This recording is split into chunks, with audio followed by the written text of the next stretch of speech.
Hello viewers, আসসালামু আলাইকুম। Video বিল্ডার্সে আবার আপনাদের সবাইকে স্বাগত জানাচ্ছি। আমার আজকের ভিডিওর টপিক অ্যাপাচে আরটিআর 4V বাইকের ভালো দিকগুলো। এর আগে আমি যে ভিডিওটি আপলোড করেছিলাম সেই ভিডিওতে আমি এই বাইকেরই খারাপ দিকগুলো বলেছিলাম, বাট আজকে আমি আপনাদের সাথে এর ভালো দিকগুলো শেয়ার করব। তো চলুন দেরি না করে আমরা ভিডিও শুরু করি। প্রথমে আমি এই বাইকের লুক নিয়ে কথা বলবো। এই সেগমেন্টের এই প্রাইজের মধ্যে এই বাইকের লুক নিয়ে কোনো সন্দেহ নেই যে এটি খুবই বেস্ট একটি লুক, খুবই অসাম একটি লুক। বাইকটি খুবই সুন্দর দেখতে, এর গ্রাফিক্স, এর কালার, এ হচ্ছে গিয়ে যে গ্লসি যে কালারটা খুবই সুন্দর। তো বাইকের ডিজাইন এবং লুক নিয়ে কোনো সন্দেহ নেই, খুবই সুন্দর বাইকটি। এবং পরবর্তীতে আমি বলছি বাইকের সিট নিয়ে। আমি এই বাইক নিয়ে অলমোস্ট 350 থেকে 400 কিলোমিটার চালিয়েছি একদিনে। তো আমি তখন কোনো ব্যাক পেন পাইনি। আমার এই সিটে ইউজ করে রাইড করে আমার কোনো ব্যাক পেন হয়নি। ইভেন আমার সাথে যে পিলিয়ন ছিল সেও মানে পুরো 400 কিলোই আমার সাথে ছিল, বাট তারও কোনো ব্যাক পেন হয়নি। দ্যাট মিনস এই বাইকের সিটটি এমনভাবে দেওয়া আছে যেটার কারণে কোনো ব্যাক পেন হয় না। সো বাইকের লুক এবং সিট এ ক্লাস, জাস্ট অসাম, এটি কোনো সন্দেহ নেই। আর এই বাইকটি নিয়ে অনেকের যে কমপ্লেন যে বাইকটি হচ্ছে গিয়ে ব্যালেন্স করা যায় না ঠিক মতো, আসলে আমি বলবো আপনারা যারা বাইক কন্ট্রোল করতে পারেন তারা যে কোনো বাইকই আপনারা ব্যালেন্স করে চালাতে পারবেন। কিন্তু বাইক যদি আপনাদেরকে কন্ট্রোল করে আপনারা কখনোই সে বাইক চালিয়ে শান্তি পাবেন না। সেটা হোক 4V অথবা হোক কোনো 100 বা 80 সিসির কোনো বাইক। সবার আগে আপনাকে কন্ট্রোল করতে হবে বাইককে, বাইক যেন আপনাকে কন্ট্রোল করতে না পারে। তো ভিউয়ার্স, এই বাইকের সবচেয়ে ভালো যে জিনিসটা আমি বলবো, যখন আপনি হাইওয়েতে চালাবেন বাইকটি, তখন আমরা বড় বড় বাস বা ট্রাক যে গাড়িগুলো থাকে হাইওয়েতে সেটি ওভারটেক করার ট্রাই করি। এবং এই বাইকটি নিয়ে আপনি খুবই কনফিডেন্টলি ওভারটেক করতে পারবেন। দ্য রিজন বিহাইন্ড ইজ হচ্ছে কি এই বাইকের টান, এটাকে অনেকে খাড়া টান বলে। এটি হচ্ছে গিয়ে যখন আপনি থ্রোটল দিবেন দেওয়ার সাথে সাথে এটা স্পিড নিয়ে নেয়। সো এই বাইক নিয়ে আপনি ওভারটেক করলে কোনো প্রবলেম হবে না, খুব কনফিডেন্টলি আপনি ওভারটেক করতে পারবেন। তো ভিউয়ার্স, এই বাইকের যে লাইট রয়েছে, হেডলাইট, আমি এই বাইকের হেডলাইটের আলো নিয়ে খুবই সন্তুষ্ট। অন্যান্য বাইকে আমি হচ্ছে গিয়ে হোন্ডা বাইক ইউজ করেছিলাম, হোন্ডার কিছু বাইক ইউজ করেছিলাম।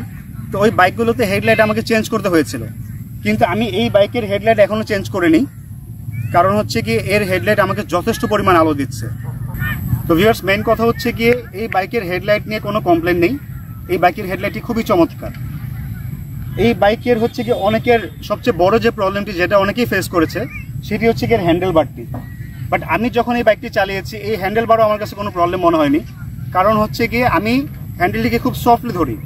অনেকে কি করে বাইক হচ্ছে গিয়ে কোনো কারণে স্কিড করলে খুব হার্ডলি এরকম করে ধরে রাখে, বাট উচিত হচ্ছে গিয়ে খুব সফট করে হ্যান্ডেলটাকে ধরে রাখতে হবে এবং তাকে তার মতো চলতে দিতে হবে। ভিউয়ার্স, এখন আমি বাইকের যে ভালো দিকটি বলবো সেটি হচ্ছে বাইকের ইঞ্জিন। এই বাইকের ইঞ্জিন এবং এই বাইকের ব্র্যান্ডের যে লোগো, এটির সাথে 100% মিল রয়েছে। এই বাইকটি অ্যাকচুয়ালি ঘোড়ার মতোই টানবে। এবং আপনাদেরকে আমি বলি এই বাইকের তেলের ব্যাপারে, আমি এটি মাইলেজ অলরেডি 35 কিলোমিটার পর্যন্ত পেয়েছি। আমার মনে হয় না যে 150 সিসির বাইকের সেগমেন্টের মধ্যে এরকম তেলের সার্ভিস বা তেলের সাপোর্ট অন্য কোনো বাইক দিয়ে থাকে। আমি আরেকটি কথা বলবো, সেটি হচ্ছে গিয়ে এই বাইকের পেছনের সিটটি।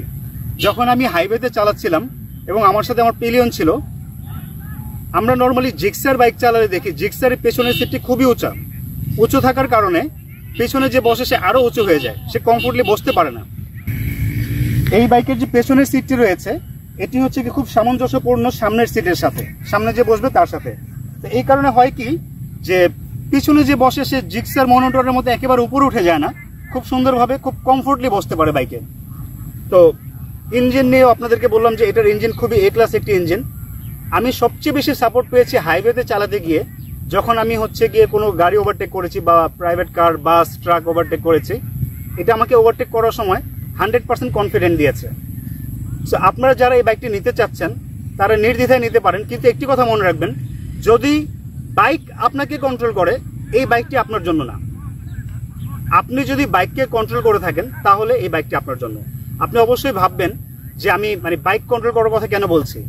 অনেকে এই জিনিসটি বুঝতে পারে না যে যখন একটি বাইক আমরা চালাই, আমরা তাকে চালাচ্ছি এটা মনে রাখতে হবে।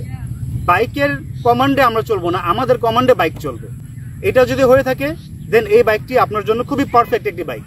আমার দেখা বর্তমানে বাংলাদেশে আপনি বলেন মোনোটোন অথবা হচ্ছে কি হর্নেট, এই ধরনের এই সেগমেন্টের যতগুলো বাইক রয়েছে সব থেকে বেস্ট এই বাইকটি। এবং এই বাইকটি চালালে একটি প্রবলেম হবে আপনার, যেটাকে আপনি প্রবলেম বলতে পারেন বা প্রবলেম নাও বলতে পারেন। আমার কাছে যেটা মনে হয়েছে, আমি এই বাইকটি চালানোর পর এখন আমি যখন জিক্সার বাইক চালাই অথবা হর্নেট বাইক চালাই, আমার কাছে জাস্ট মনে হয় আমি সাইকেল চালাচ্ছি। আমি এই বাইকটি চালানোর পরে এখন পর্যন্ত অন্য কোনো বাইক চালিয়ে স্যাটিসফ্যাকশন পাইনি। আমি হর্নেট চালিয়েছি, আমি হচ্ছে গিয়ে এক্সব্লেড চালিয়েছিলাম, আমি জিক্সার চালিয়েছিলাম মোনোটোন, কিন্তু এইটা চালানোর পর আমার যে কমফোর্ট জোন চলে এসেছে এটার প্রতি, এখন আমি অন্য কোনো বাইক চালিয়ে এই কমফোর্ট জোনটা পাই না। সো আপনারা যারা এই বাইকটি নিতে চাচ্ছেন, আমি আপনাদেরকে বলতে পারবো যে বাইকটি নির্দ্বিধায় নিতে পারেন। খুবই চমৎকার একটি বাইক। আমি এই বাইকের কোম্পানি থেকে কোনো টাকা নিয়ে আমি এটা ব্র্যান্ড ভিডিও করছি না বা ব্র্যান্ড প্রমোট করছি না। আমি এই বাইকটি অলমোস্ট 20,000 কিলো চালিয়ে আমার এক্সপিরিয়েন্স আপনাদের সাথে শেয়ার করলাম।